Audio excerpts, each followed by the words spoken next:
La última semana ha estado marcada por la crisis en Perú. Esta jornada, de hecho, se cumple una semana del fallido autogolpe del expresidente Pedro Castillo y su posterior destitución. Perú tiene una nueva presidenta, la primera mujer en ese cargo en su historia, Dina Boluarte, pero lo que no tiene todavía es calma en las calles y una ruta clara para salir de la crisis. Queremos hablar de lo que pasó, de lo que viene para el país vecino, y para eso nos contactamos con el abogado penalista peruano Andy Carrión. Buen día, gracias por acompañarnos. Muy buenos días y gracias por la invitación.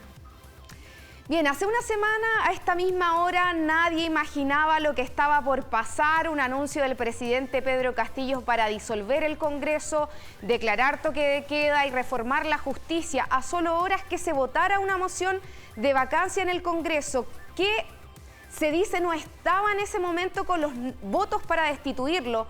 ¿Qué pasó entonces? ¿Cómo explican ustedes a una semana de este acontecimiento, de este anuncio que hace el presidente para romper el orden constitucional sin respaldo alguno, por cierto?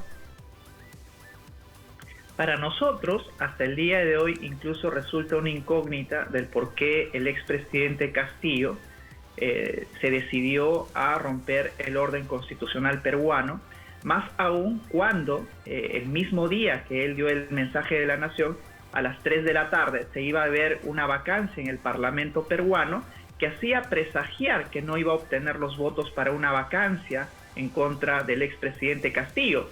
Sin embargo, en el interín, alrededor del mediodía, el expresidente Castillo vio por conveniente dar un mensaje a la nación, cerrando el Congreso de la República y también ordenando la reconformación de muchas instituciones democráticas del Estado peruano.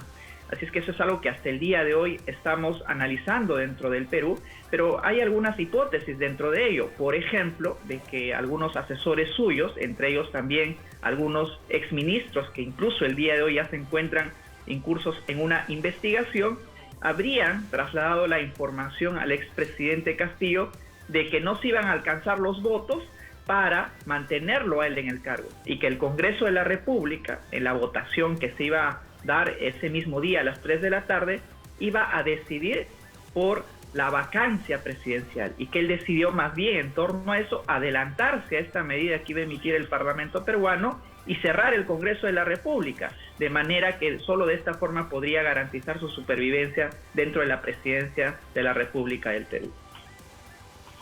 El entorno de Pedro Castillo ha indicado que pudo estar drogado al emitir esa declaración que usted señala el miércoles pasado. ¿Tiene alguna cabida ese argumento? Hay muchas teorías conspirativas que también se han tejido alrededor de esta conducta errática del expresidente Castillo, porque claro, si uno se proyecta a que no iban a alcanzar los votos para vacar al expresidente Castillo, la pregunta que se formulan es: ¿cómo es posible de que el expresidente Castillo haya dado un mensaje a la nación en la que más bien deslegitimaba su propio gobierno? Dentro de estas teorías conspirativas existen algunas que han vertido también congresistas en el Perú, señalando de que él más bien habría sido drogado o habría sido sometido a algún tipo de sustancia que más bien habría coadyuvado a que él brinde este tipo de mensajes a la nación. En atención a ello es que la Fiscalía peruana decidió tomar un examen toxicológico al expresidente Castillo, pero en esa diligencia el propio expresidente Castillo se opuso a esta diligencia, dando también a pie a que estas teorías conspirativas puedan seguir su curso. Pero al día de hoy, al menos hablando en los términos indiciarios propios que se encuentran dentro de la investigación, no existe, más allá de las versiones, ningún elemento que certifique que en efecto el expresidente Castillo fue envenenado o fue, digamos, sujeto a algún tipo de brebaje que pueda haber coadyuvado a la emisión de este mensaje a la nación. Abogado, ¿cuál es la situación legal actual del mandatario y qué podría pasar con él en cuanto a los presuntos delitos de rebelión y conspiración? Para ello es importante contextualizar cómo sucedieron los hechos. Ni bien él dio el mensaje de la nación alrededor del mediodía, y al advertir de que no tenía el apoyo para este intento de golpe, sobre todo por parte de las Fuerzas Armadas, que son determinantes al momento de dar este tipo de golpes de Estado, pues él vio por conveniente salir de Palacio de Gobierno y dirigirse a la Embajada de México. De hecho, existen muchos testimonios de su propia seguridad personal que afirman que se dirigía ya a la Embajada de México a sustraerse de la investigación y proceder a adquirir algún tipo de asilo. En este caso en específico, producto de ello, se dio una detención preliminar de 48 horas, digamos, en flagrancia, pero luego la Fiscalía solicitó de que esta pueda ser ampliada por el plazo de 7 días. El día de hoy se cumplen esos plazos de 7 días, es por eso que la Fiscalía ha pedido más bien de que se encuentre bajo presupuestos de la prisión preventiva que podría alcanzar incluso los 18 meses. Eso es lo que se va a evaluar el día de hoy y veremos si es que el Poder Judicial avala o no que el expresidente Castillo esté preso durante 18 meses. Abogado, la justicia está tratando de determinar quiénes estuvieron al tanto o apoyando este autogolpe y en ese sentido, usted ya lo señalaba, ministros o exministros como Betsy Chávez están en la mira. ¿Cuál habría sido su papel? ¿Con qué intenciones habrían acompañado al presidente en este intento? ¿Y cuánto están comprometidos hasta ahora en cuanto a penas que podrían enfrentar? ¿Qué se habla de aquello? Bueno, lo que sucede es de que en este caso, si es que uno conspira para la rebelión, no puede haber cometido el delito solo. Es más, el propio tipo penal señala de que deben de concurrir 2 o más personas. Y dentro de esta ecuación supuestamente delictiva, habrían participado no solamente la ex primera ministra, ¿no?, que es Betsy Chávez, sino algunos otros ministros que al día de hoy también se encuentran bajo la investigación apuntalada por la Fiscalía de la Nación, bajo diversas formas de participación en este intento golpista. Es por ello que ya la Fiscalía de la Nación ha formulado una acusación ante el Congreso de la República en contra de los ministros y el día de hoy se va a ver el pedido de prisión preventiva en contra del expresidente Castillo, así como el ex también primer ministro Aníbal Torres, que al día de hoy ya es asesor o fue asesor momentáneamente de la presidencia del Consejo de Ministros. Lo que estamos viendo entonces es un largo camino legal que todavía queda, pero lo que también estamos viendo en los últimos días es una creciente violencia, sobre todo en las regiones del sur del país. Ya se registran al menos 7 muertos. ¿Qué están pidiendo esos manifestantes específicamente? Lo que están pidiendo los manifestantes es de que se cierre el Congreso, ¿no? El Congreso no los representa. El Congreso, también debemos de señalar, para la teleaudiencia chilena es un Congreso que tiene una mayoría de posición de derecha y contrariamente a ello el presidente más bien tenía una posición de centro izquierda, aunque durante los últimos meses más bien había tenido una posición más de centro y casi de centro derecha. Y lo que piden en los últimos días en las ingentes manifestaciones que existen en todo el Perú es de que al ya haber destituido al expresidente Castillo, pues también se cumpla con cerrar el Congreso porque no se ven ya representados por este Congreso. De hecho, la actual presidenta de la República del Perú, que fue, digamos, elegida dentro de esta plancha presidencial que presentó el presidente Castillo, ha decidido ya adelantar las elecciones. En principio están planeadas para el año 2024, este adelanto de elecciones, pero como siguen arreciando las manifestaciones, ella está consensuando con el Congreso de la República a efectos de adelantar aún más las elecciones y que estas puedan ser realizadas el año 2023. Se ha acusado en varias ocasiones al Congreso, no solamente durante este gobierno, sino durante los últimos años, de ser obstruccionista y a la Constitución de permitir este constante enfrentamiento entre el Poder Ejecutivo y Legislativo. ¿Hay algo que hay que cambiar para evitar que esto vuelva a ocurrir? Bueno, lo que tendríamos que cambiar es quizás algunas formas, no solamente institucionales, sino también normativas, a efectos de que el ejercicio de la presidencia no implique también una obstrucción a las investigaciones.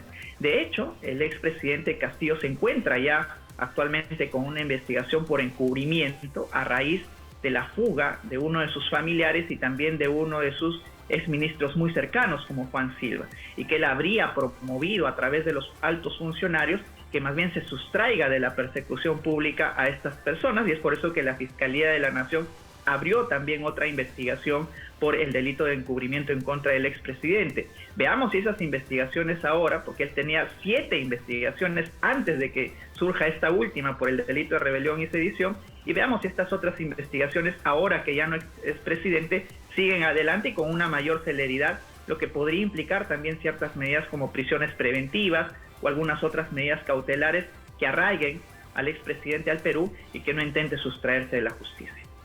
Abogado, hablemos ahora de la acusación que subyace a todo este terremoto político que se vivió la semana pasada en Perú y que tiene que ver con las acusaciones de corrupción contra el expresidente Castillo y en específico una acusación constitucional. ¿Cuánto peso, cuántos argumentos, cuántas evidencias tiene Perú sobre este rol que habría tenido en esta red de corrupción el expresidente Castillo? Existen muchas evidencias, sobre todo aquellas iniciadas por colaboradores eficaces, ¿no? Evidencias que se sustentan también, además de estas versiones, en ya transacciones, en fotos, incluso en audios presentados por algunos testigos que se indican al expresidente como líder de una organización criminal. Sin embargo, también debemos de señalar que estas imputaciones dentro del marco jurídico peruano tienden a responder a una finalidad de acceder a algún tipo de beneficio que le puede otorgar la Fiscalía si es que cumplen con dar alguna información adicional en contra de otras personas. Y es evidente que muchos de ellos, y eso también hay que señalarlo, buscan implicar al expresidente Castillo de cara a acceder a ciertos beneficios que puede obtener por parte de la Fiscalía. Es por ello que es vital que en estas investigaciones que ya se siguen en curso, en las cuales el expresidente está imputado no solo por organización criminal, sino también por delitos de corrupción, tráfico de influencias, entre otras, se resguarde el debido proceso y el derecho de defensa de cara a no viciar las investigaciones y que pueda considerarse un perseguido político como ahora lo está haciendo. De hecho, existen muchos países en América del Sur que han desconocido a la actual presidenta de la República, señalando de que ellos más bien deben de amparar al expresidente Castillo como uno de los que ha obtenido el voto popular y que el Perú debiera de resguardar más bien a su expresidente. Esto es paradójico porque dentro del ámbito de las relaciones internacionales vemos de que la actual presidenta con la Cancillería han respondido con cierta tibieza a ello, pero en el reconocimiento internacional tenemos nada menos que 4 países que aún no reconocen la presidencia de Dina Boluarte, que es la actual presidenta, y sí reconocen más bien al que desde nuestra perspectiva sería ya expresidente de la República.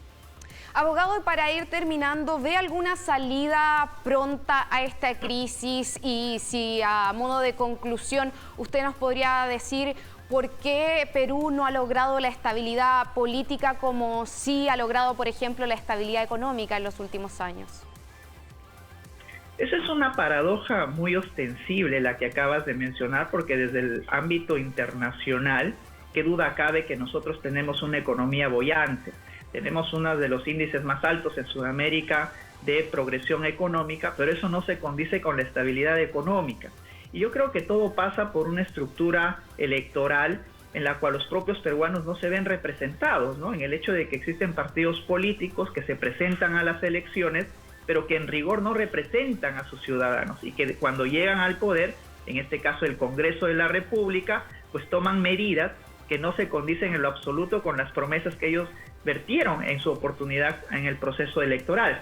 Es más, un ejemplo muy concreto, ¿no? El del expresidente Castillo, que abanderó la izquierda peruana y que con esas promesas ganó la presidencia, pero al momento mismo de llegar al poder, más bien empezó a tomar medidas de centro o de centro derecha, con lo cual deslegitima las elecciones propias que se realizaron en nuestro país, y ni qué decir del Congreso de la República. Es por eso que los ciudadanos peruanos el día de hoy han arremetido con muchas protestas en gran parte del país, y que no veo una solución clara, al menos en el inmediato plazo, de no ser en efecto que se cierre el Congreso, que se llamen a nuevas elecciones y que también se acorte el periodo presidencial del actual presidenta Boluarte. Yo creo que va a haber una solución únicamente en tanto se tomen estas medidas un poco radicales, pero necesarias.